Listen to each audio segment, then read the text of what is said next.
Hey everyone, welcome back to the channel. Today I'm gonna show you how to add product links to TikTok videos. There's no doubt that TikTok has been a trending social media platform, but aside from increasing brand awareness, it now works as a great e-commerce store.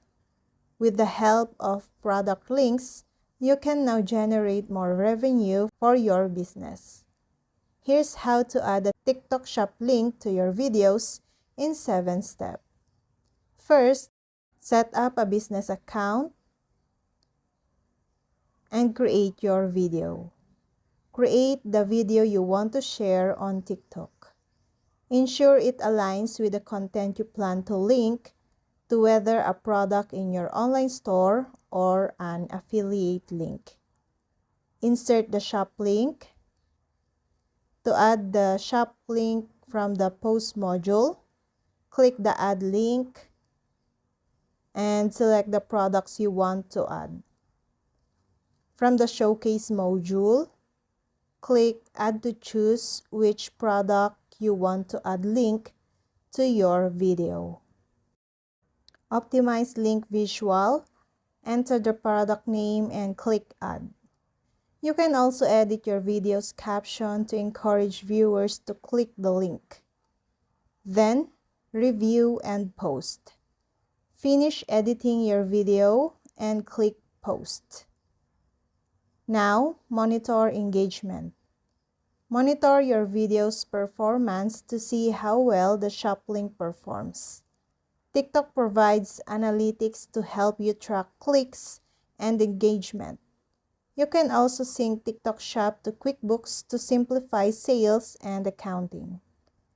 Now that you've learned how to link products on TikTok, rinse and repeat the process and start scaling your sales.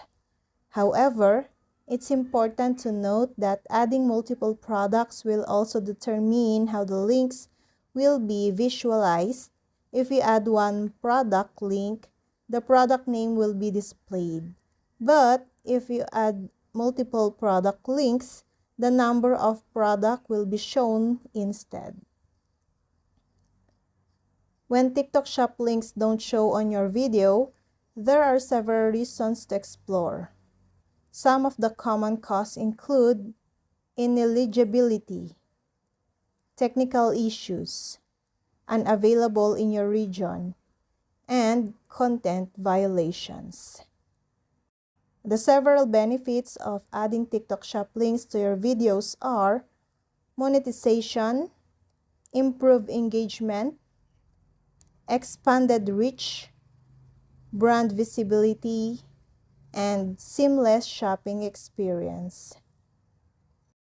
Learning how to add a TikTok Shop link to any video is great for your e-commerce business. Doing so allows you to create videos, run campaign ads, and connect with your audience on a new level. While adding links to your videos is reserved for specific users and countries, it's worth exploring if you want to take your TikTok presence to the next level. And that's all. I hope this video helped you guys. For more videos, subscribe to our YouTube channel. Thank you for watching. See you again.